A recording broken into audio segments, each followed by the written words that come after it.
বৃন্দাবন গৌরহরি আমার জ্ঞান হারিয়েছে।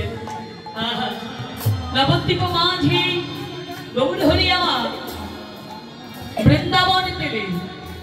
বৃন্দাবন কোথায় পেলে?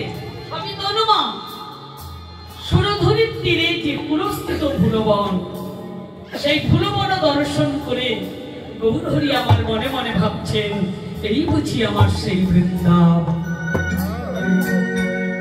তাহলে বৃন্দাবন পেলেন, যমুনা কোথায় পেলেন?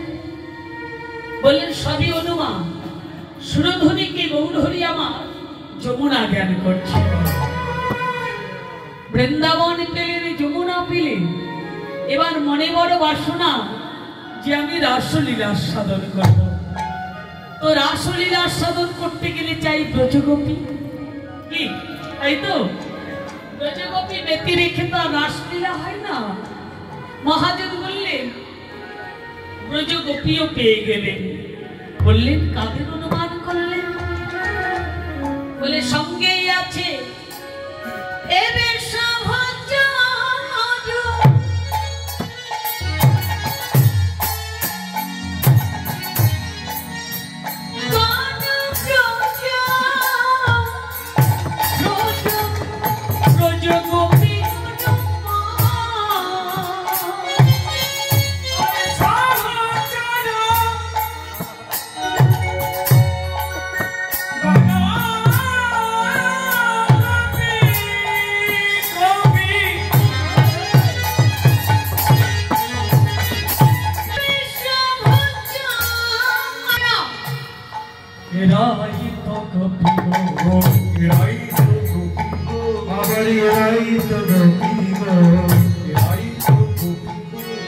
ছিল ব্রজে ছাড়া নদী আই তারা এরাই তো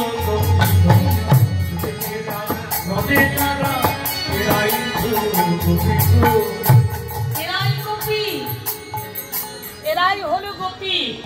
রাধে রাধে। গোপীকে যারা গোপনে ভজন করে, এরাই ভজন করে, এরাই যারা গোপনে ভজন করে,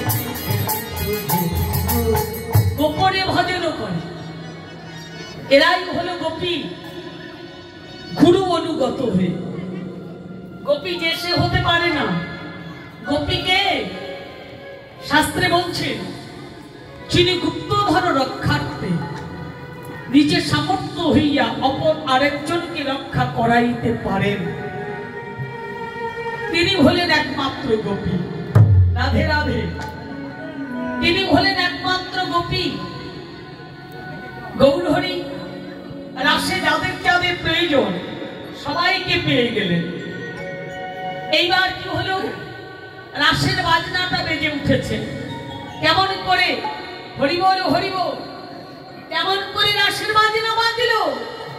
আজই দেখো মহানন্দে বেজে উঠেছে। হলো কাণ্ড তালে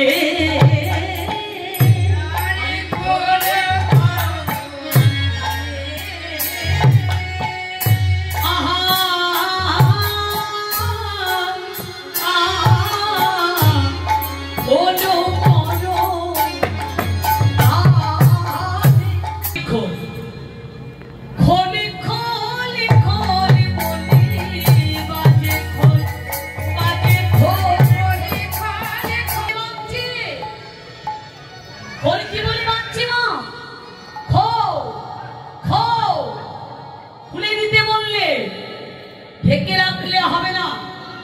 কি খুলতে বললে? কি খুলতে বললে?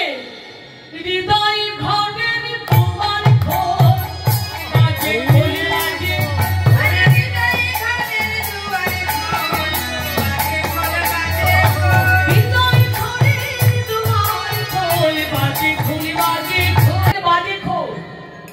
কোন খোলটি বাজে? যে খোলটি বাজে না। যে খোলটি বাজে না বললেন সেই খোলটি বাজে। সেই খোলটি বাজে। যে খোল বাজে না সে খোলটি বাজে। আর যে খোলটি বাজে সে খোলটি বাজে। কোন খোলের কথা বলি? এই যে খোল, এই খোলটি কিসের? খোলটি কিসের? এক কথায় বলা যাবে এই খোলটি হলো মাটি, তাই তো? এই খোলটি হলো মাটি। এই খোল যদি মাটির হয় তাহলে আমাদের এই দেহরূপ খোলটি কিসের? মাটি। এটাও মাটি। একদিন মাটির দেহ মাটিতেই মিশে যাবে, তাই তো? এই খোল যেমন বাজাতে গেলে একজন গুরুর প্রয়োজন। এরা তো আপনার থেকে খোল বাজানো শিখে না, একজনের আশ্রয় নিতে হয়েছিল।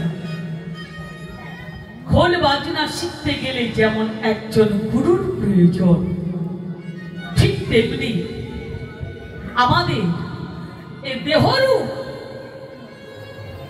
দেহরূপ খোলটিকে উপযুক্ত করতে গেলে, বাজাতে গেলে, গৌর গোবিন্দের সেবায় লাগাতে গেলে, ভজন করতে গেলে, তাহলে আমাদেরও একজন গুরুর প্রয়োজন।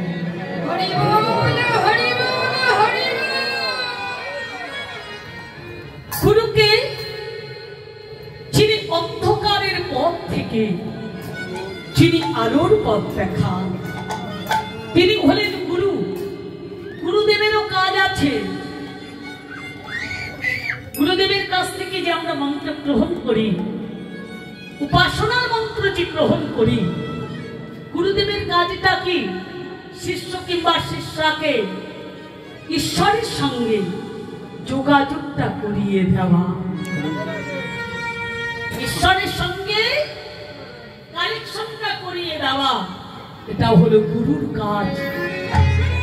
আর যে শিষ্য ওই উপাসনার মন্ত্র গ্রহণ করেছে তারও কিন্তু লক্ষ্য রাখতে হবে, যার জন্য আশ্রয় নিলাম, যার জন্য পথের পথিক হলাম, সেই ভগবানের সান্নিধ্যে যেন পৌঁছাতে পারি, এই লক্ষ্যটা থাকবে ঈশ্বরের দিকে। আর সেই মন্ত্র যত জপ করতে পারবে, ভগবানের চরণে তত ভক্তি হবে, আর সেই ভক্তি হলে ঈশ্বর প্রাপ্তি হয়ে যাবে।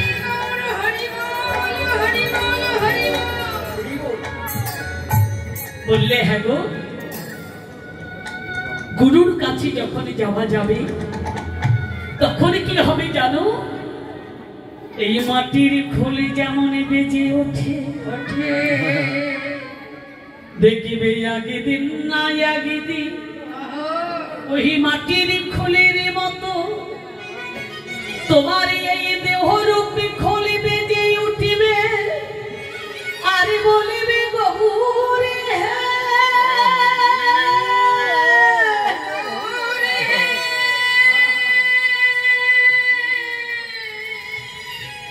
তুমি কৃপা করে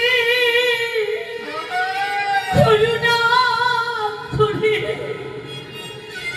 তুমি আগেবার আমায় গ্রহণ করো, আমায় গ্রহণ করো গৌরী হে।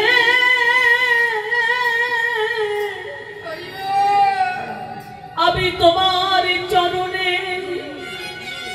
আমার এই দেহ, আমার এই মন, আমার জীবন,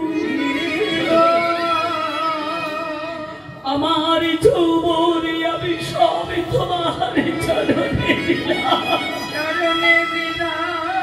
প্রভু গো, তুমি নিজ গুণে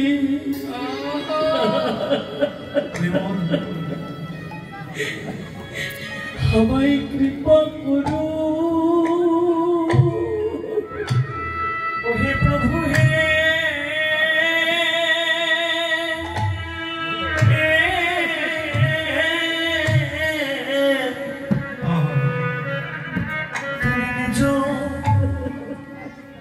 নিজ গুণে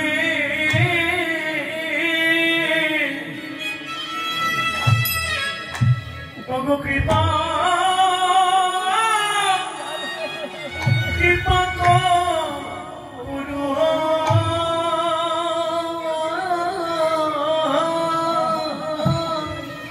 নিজ নিজ